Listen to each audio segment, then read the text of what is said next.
오늘 함께 나누실 말씀의 제목은 언약과 순종이라는 제목으로 함께 하나님 말씀을 보기를 원합니다. 오늘의 말씀은 믿음의 조사 아브라함이 하나님의 부르심을 받아 새롭게 출발하는 장면입니다. 여기서 하나님은 아브라함을 부르시고 복을 주시겠다고 언약하시며 아브라함은 그 말씀을 듣고 순종하여 믿음의 길을 나아갑니다. 이것을 통하여 하나님의 사랑이 어떻게 새롭게 탄생하는지를 우리에게 보여주고 있습니다. 하나님께서 아브라함에게 말씀하고 계십니다. 하나님이 먼저 찾아와 말씀하십니다. 여기서 하나님이 어떻게 일을 하고 계시는지를 압니다. 그것은 말씀입니다. 하나님의 역사는 말씀을 통하여 시작함을 우리에게 보여주십니다. 하나님께서는 말씀을 통하여 도전하시고 우리에게 감동을 주시고 결단하게 하심으로 하나님의 일을 시작하게 하십니다. 그렇기에 교회는 말씀이 바르게 선포되어야 됩니다. 하나님의 말씀이 강력하게 선포되는 곳이 오늘 교회가 되어야 할 것입니다. 지금 아브라함은 하란에 있습니다. 5절에서 하란에 모은 모든 소유라고 기록된 것을 볼 때 그는 제법 그곳에 오래 머물렀고 많은 재산을 모았음을 알 수 있습니다. 아브라함은 하란 땅에서 제법 성공했던 사람이고 또 한편으로 선뜻 떠나기 쉽지 않은 상황이기도 합니다. 그런 아브라함에게 하나님이 찾아오셔서 자신의 인생을 걸어야 되는 도전의 말씀을 주고 계십니다. 성경을 보면 아브라함이 먼저 하나님을 찾은 것은 결코 아닙니다. 하나님께서 그에게 나타나사 그에게 말씀을 들려주십니다. 하나님의 사람이 만들어지는 과정은 그 사랑이 특별해서가 아닙니다. 하나님께서 만나주시면 그때부터 그 사람이 특별한 사람이 되는 것입니다. 그렇기 때문에 가장 큰 축복은 바로 하나님을 만나는 것입니다.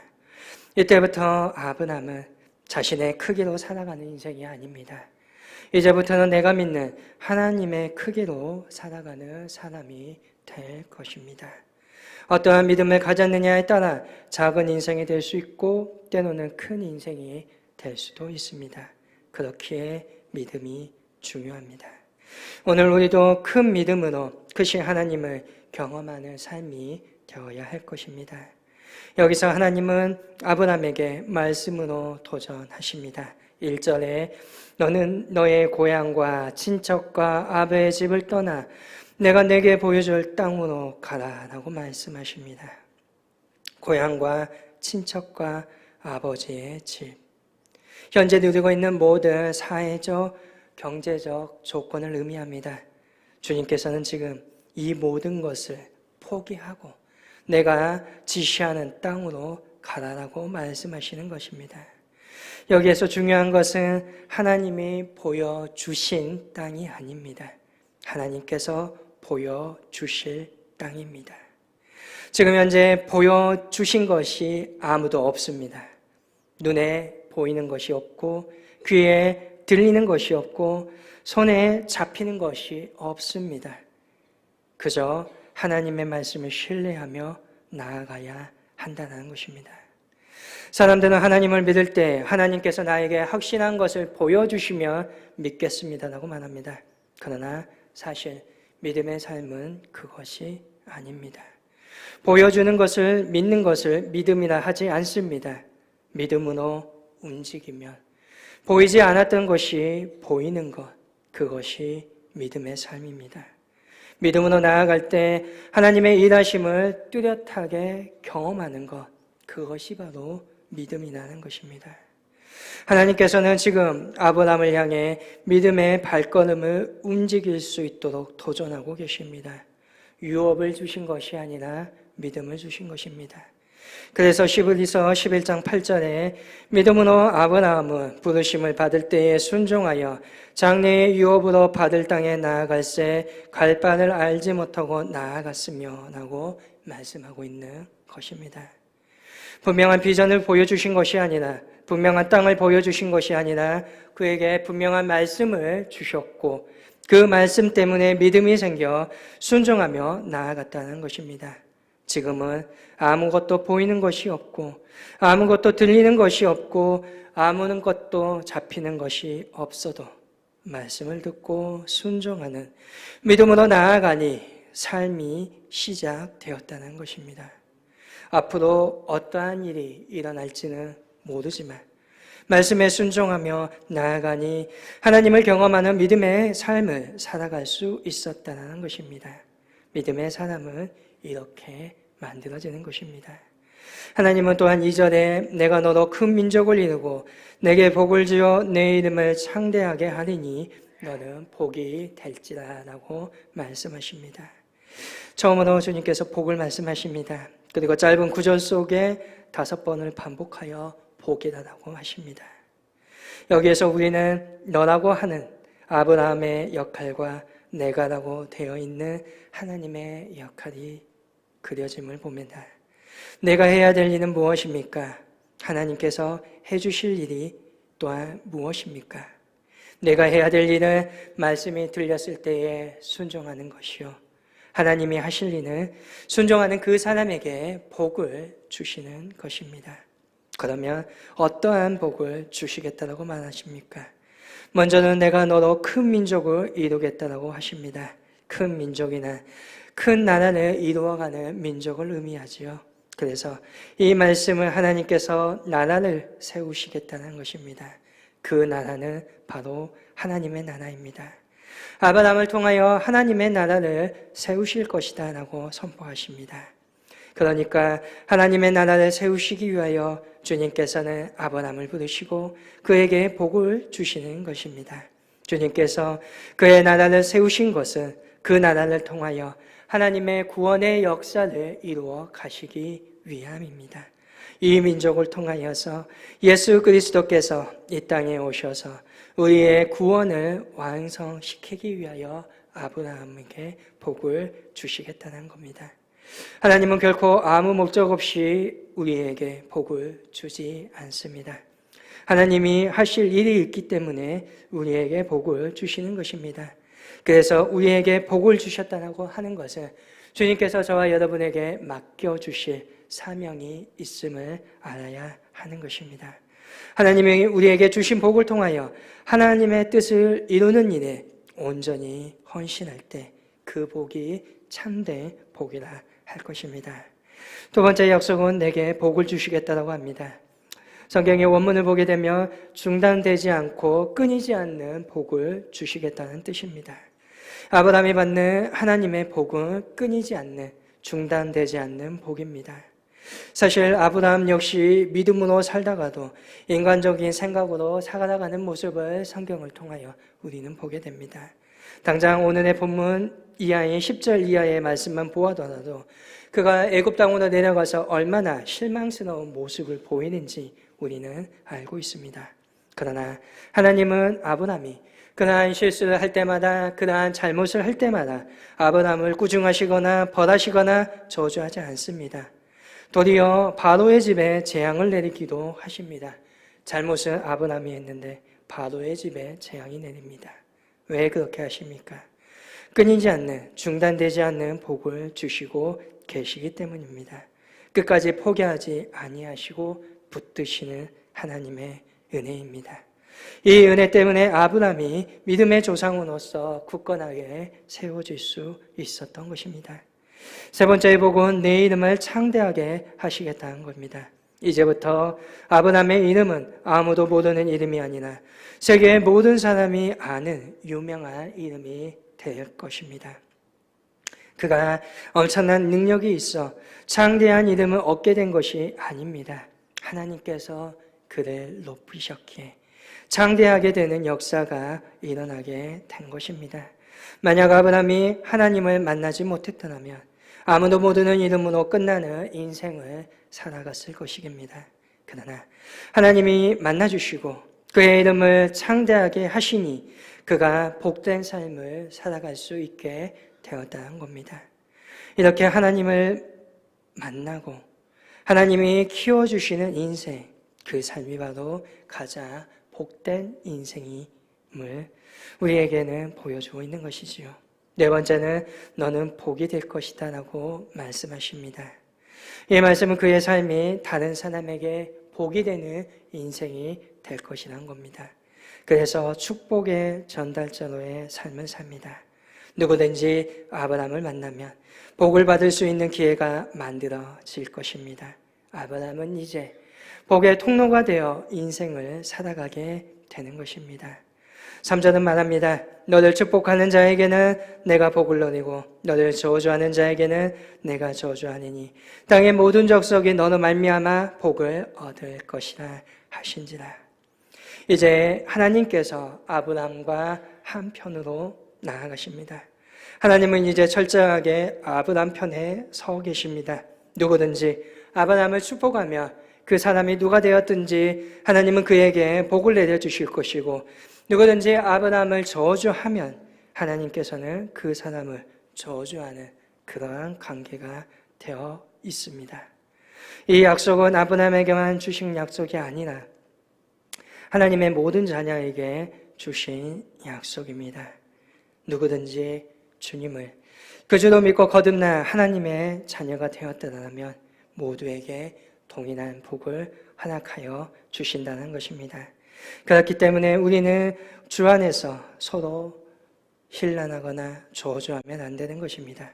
왜냐하면 힐난하고 상처하는 그 말이 저주하는 그 사람에게 하나님께서 다시 돌려주시기 때문입니다. 오늘 우리는 서로 축복해야 됩니다. 아무리 그 사람이 믿다고 할지라도, 아무리 주 안에서 그 사람이 싫다고 할지라도 오늘 그 사람을 위하여 복을 빌어줄 수 있어야 합니다. 다윗이 왜 사울을 대적하지 않고 끝까지 존중하였습니까?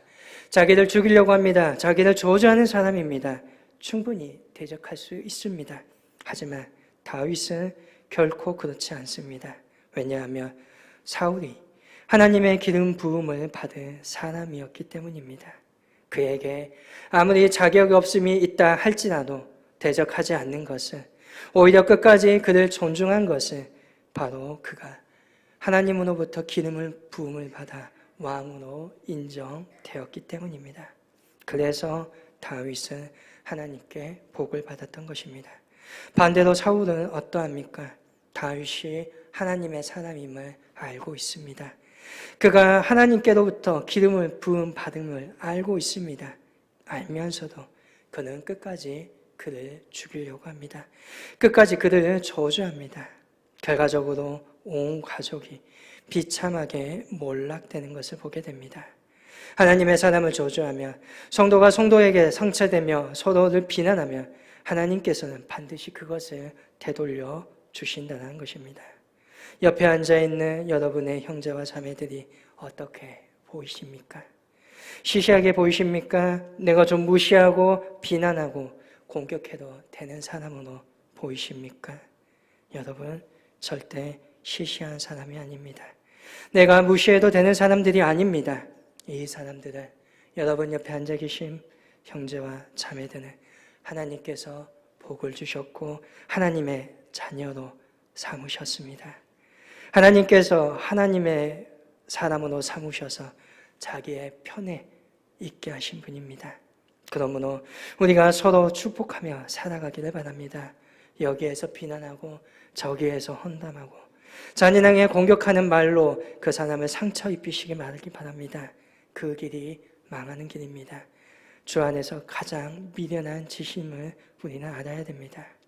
또 하나님께서는 땅의 모든 족속이 너로 말미암아 복을 얻을 것이다 라고 말씀하십니다. 이 말씀은 아브라함의 후손 중에 온 세상을 구원하실 예수 그리스도가 이 땅에 오심을 나타냅니다. 아브라함의 자손으로 오실 예수님을 통해 땅의 모든 족속이 참된 복, 구원의 복을 얻게 될 것이라는 것입니다. 이러한 복을 받는 모든 것은 하나님의 은혜 때문입니다. 하나님의 부르심이 있기 전에 아브라함은 정말 평범하고 그저 그렇게 살아갔던 사람입니다. 그러나 하나님의 부르심을 받아 믿음으로 나아갈 때 그의 인생은 위대한 삶이 시작됩니다. 하나님의 복을 받아 모든 사람에게 복을 전달하는 아름다운 인생을 살아가기 시작합니다. 그래서 인생의 가장 큰 복은 앞에서 말씀드렸지만 하나님을 만나는 것입니다.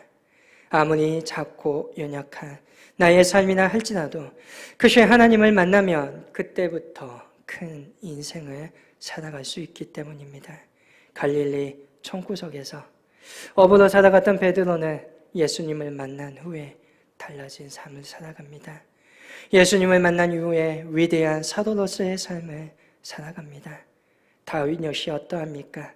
기름을 붓기 전에는 그저 막내 아들로서 베들레헴 총구석에서 목동으로 살아갔던 이름 없었던 한 아이에 불과했습니다. 그러나 하나님이 만나시고 하나님께서 그를 이끄시니 완전히 다른 삶을 살아가게 된다는 것입니다. 오늘 우리도 평범하고 연약하고 부족하여도 하나님이 만나주시면 그때부터 우리는 주님의 나라의 중심적인 역할을 감당할 수 있는 삶을 살아가게 된다는 것입니다.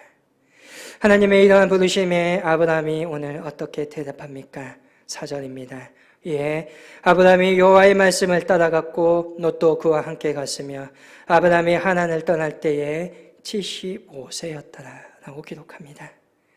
하나님의 말씀을 들었기 때문에 그래서 아브라함이 결단하고 출발하고 있습니다.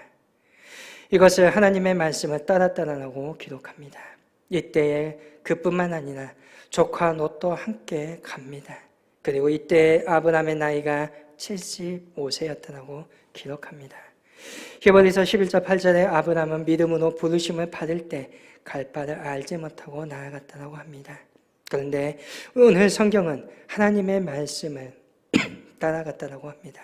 그래서 아브라함의 믿음이 어떠한 믿음인지를 알 수 있습니다.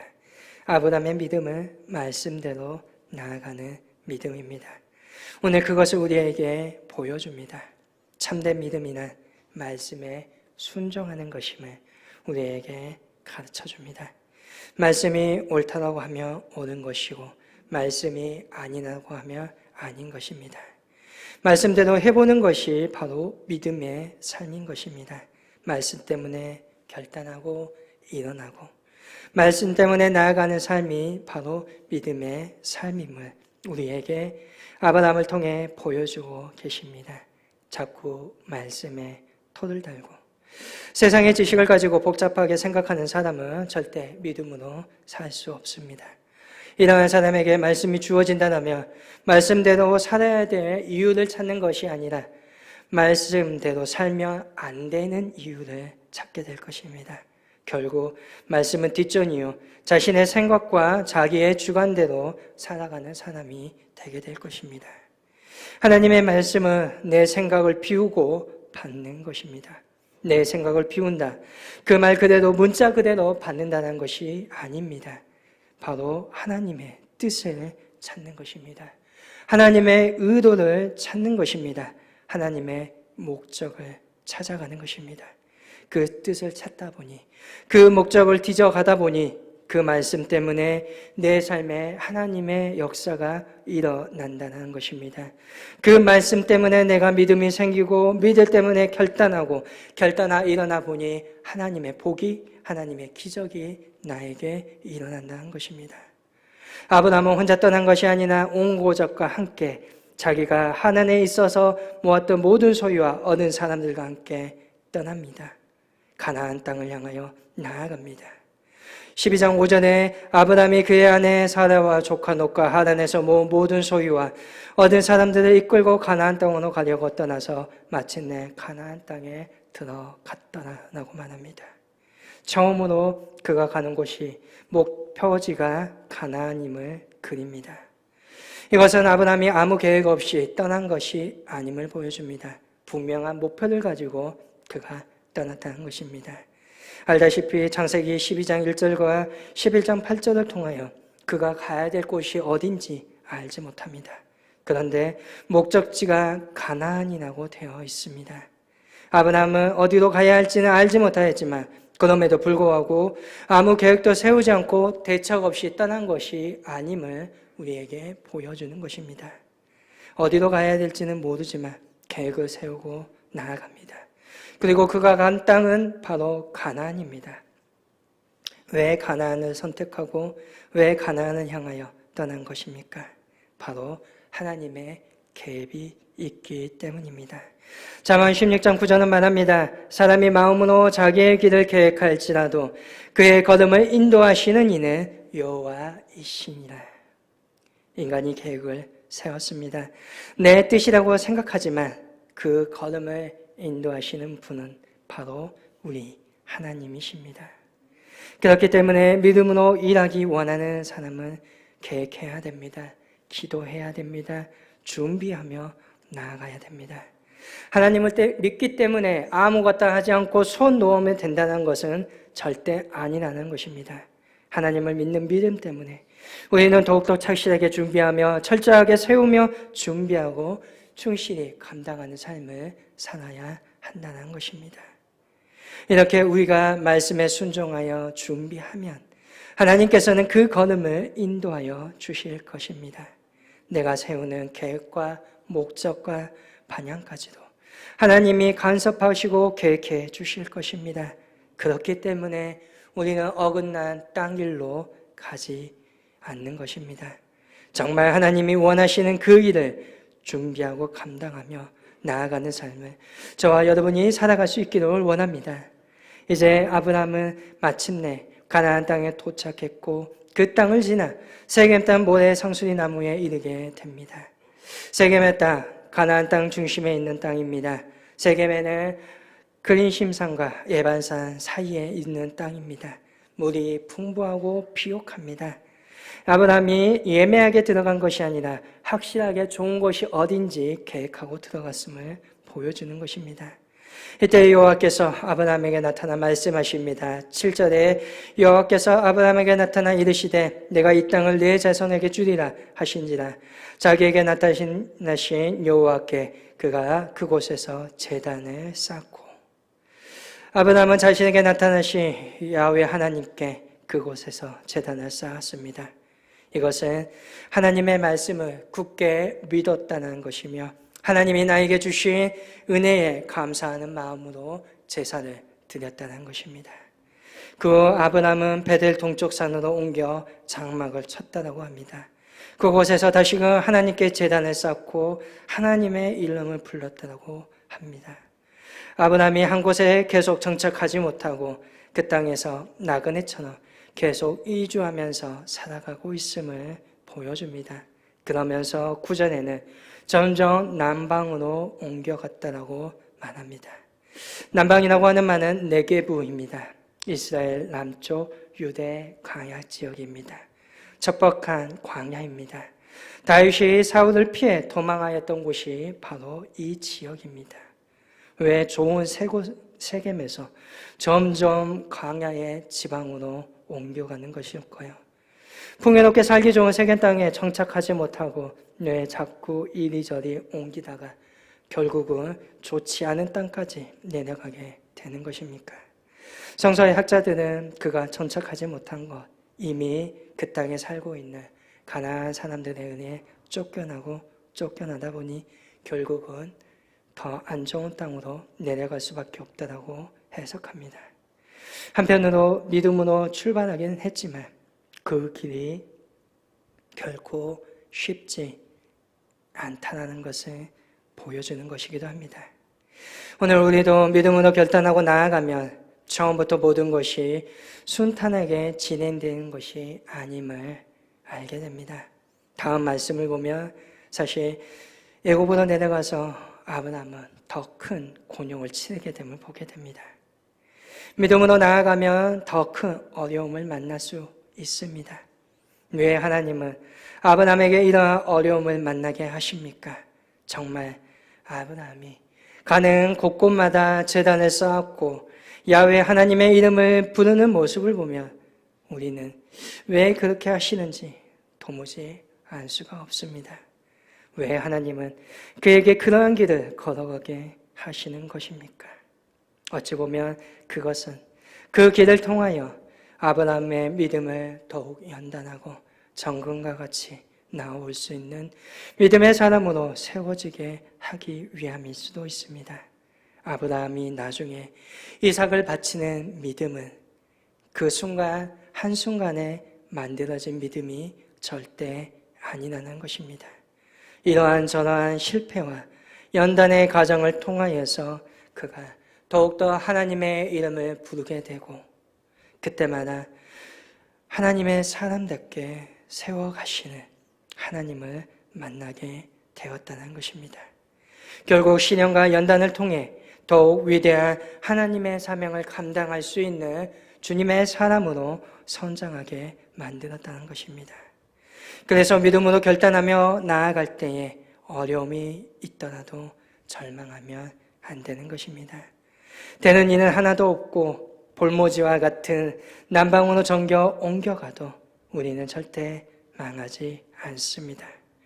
하나님의 사람들이 경험하는 모든 경험은 절대 헛된 것이 아니기 때문입니다. 왜냐하면 우리 하나님께서는 모든 것을 합력하여 선을 이루시는 하나님이기 때문입니다. 혹시 큰 어려움으로 너무 힘들면 어떻게 하면 됩니까? 오늘 아브라함처럼 하면 됩니다. 가는 곳마다 제단을 쌓으십시오. 하나님의 이름을 부르십시오. 주님의 이름을 부르며 주님을 만나고 힘을 얻어 다시 일어나 그 길을 걸어가면 됩니다. 그러면 마침내 하나님의 계획이 성취되는 복된 삶을 살아가게 된다는 것입니다. 오늘 여러분은 하나님에게 어떠한 부르심을 받으셨습니까? 나에게 주신 말씀을 받고 그 말씀대로 순종하며 하나님의 일에 열심으로 나아가며 주님께서 오늘 나의 삶에서 일하고 계심을 경험하는 삶을 살아가고 계십니까? 아무런 계획 없이 무식하게 돌진하는 것이 아니라 철저히 계획하며 세우며 충실히 준비하며 나아가고 계십니까? 오늘 하나님의 인도하심을 경험하시기를 바랍니다. 준비한 아브라함처럼 언약의 말씀에 순종하며 나아가는 아브라함처럼 하나님의 인도하심으로 마침내 가나안 땅에 도착하는 그러한 삶을 살아가시기를 바랍니다.